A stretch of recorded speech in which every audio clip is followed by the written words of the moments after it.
Sahabat Kak Ika, terima kasih sudah klik video ini. Jangan lupa like, subscribe, dan tekan tombol lonceng. Selamat menonton. Assalamualaikum warahmatullahi wabarakatuh. Alhamdulillahillazi hadana lihaza wa ma kunna linahtadiya laula an hadanallah. Sahabat Kak Ika yang dirahmati Allah Subhanahu wa taala, berjumpa kembali dengan channel YouTube Kafalah Al-Insan Al-Khairiyah dengan tema dosa yang disegerakan azabnya. Catat sahabat, ada dosa yang disegerakan balasannya di dunia. Dosa adalah sebuah perbuatan tercela yang dilakukan oleh manusia dan bertentangan dengan perintah agama. Pada hakikatnya, setiap dosa yang dilakukan oleh manusia akan dipertanggungjawabkan kelak di akhirat. Namun ternyata ada beberapa dosa besar yang balasannya disegerakan oleh Allah Subhanahu wa taala di dunia. Dosa-dosa tersebut apa saja? Tentang dosa yang disegerakan azabnya di dunia, dalam hadis Abu Bakrah radhiyallahu anhu, Rasulullah bersabda, setiap dosa akan diakhirkan atau ditunda balasannya oleh Allah Subhanahu wa taala hingga hari kiamat kecuali al-baghi zolim, durhaka kepada orang tua dan memutuskan silaturahmi. Allah akan menyegerakan di dunia sebelum kematian menjemput. HR Al-Hakim Al-Mustadrak nomor 7343. يؤخر الله منها ما شاء إلى يوم القيامة إلا البغي وعقوق الوالدين أو قطيعة الرحم يعجل لصاحبها في الدنيا قبل الموت. Pertama, dosa orang yang berbuat zalim. Salah satu dosa yang Allah segerakan balasannya di dunia adalah zalim. Perbuatan zalim adalah salah satu perbuatan yang dapat mengotori hati seperti sombong, dengki, ghibah, fitnah, dusta, dan lain sebagainya. Karena itu zalim termasuk adalah dosa besar. Manusia yang zalim akan mendapatkan balasan di dunia dan siksa pedih di akhirat. Selain itu, Allah Subhanahu wa taala menunda siksaan mereka dan ajal mereka agar mereka kian bertambah zalim dan melampaui batas. Dalam surah Ali Imran ayat 178. A'udzu billahi minasyaitonir rajim. ولا يحسبن الذين كفروا أنما نملي لهم خير لأنفسهم إنما نملي لهم ليزدادوا إثما ولهم عذاب مهين. Artinya, jangan sekali-kali orang kafir mengira bahwa sesungguhnya tenggang waktu yang Allah berikan kepadanya baik bagi dirinya. Sesungguhnya Allah memberinya tenggang waktu hanya agar dosa mereka makin bertambah dan mereka akan mendapat azab yang menghinakan. Kedua, dosa karena durhaka kepada orang tua. Islam sangat menganjurkan kepada kita untuk memuliakan dan memperlakukan sebaik mungkin kedua orang tua kita.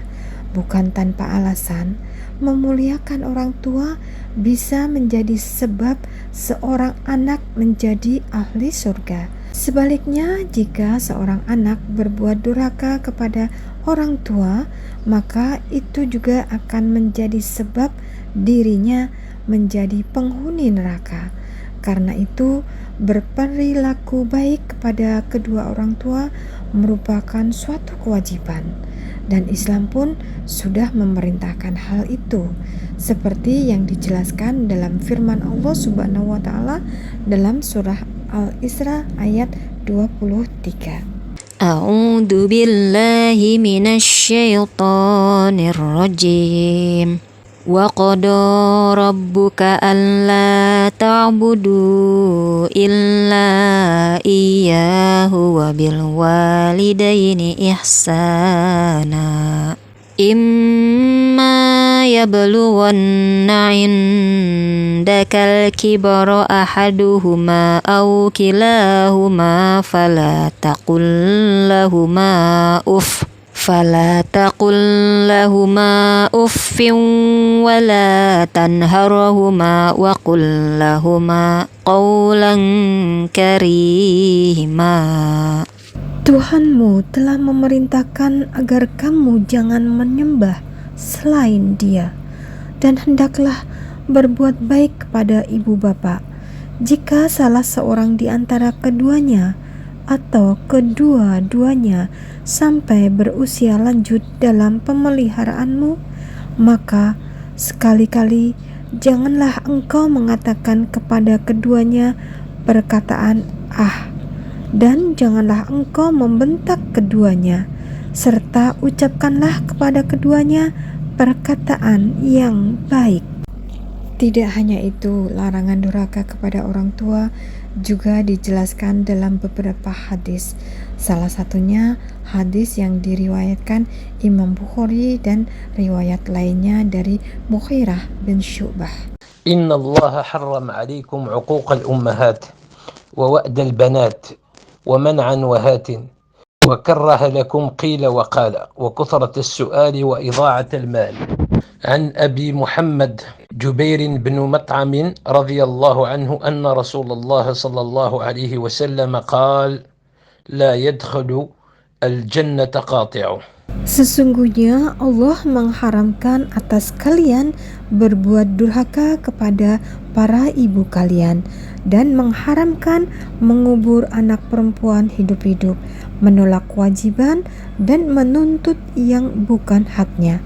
Allah juga membenci kalian menyebarkan kabar burung, banyak bertanya, dan menyia-nyiakan harta. Tidak akan masuk surga orang yang memutus silaturahmi. Allah Subhanahu wa ta'ala menciptakan surga dan neraka yang keduanya akan dihuni oleh umat manusia. Bagi mereka yang amalannya baik ketika di dunia, niscaya Allah Subhanahu wa ta'ala dengan kehendaknya akan memasukkan mereka ke dalam surga. Adapun bagi mereka yang tidak taat kepada Allah, maka tempatnya nanti ada di neraka. Namun meskipun demikian, ada dosa yang tidak perlu menunggu di akhirat siksaannya, melainkan di dunia pun sudah disiksa atau disegerakan balasannya oleh Allah Subhanahu wa ta'ala. Tiap dosa akan diakhirkan atau ditunda balasannya oleh Allah Subhanahu wa ta'ala kecuali al-baghi zalim, durhaka kepada orang tua, dan memutuskan silaturahmi. Allah akan menyegerakan di dunia sebelum kematian menjemput. Orang yang berbuat zalim balasannya akan disegerakan. Zalim yaitu perbuatan melampaui batas dalam melakukan keburukan.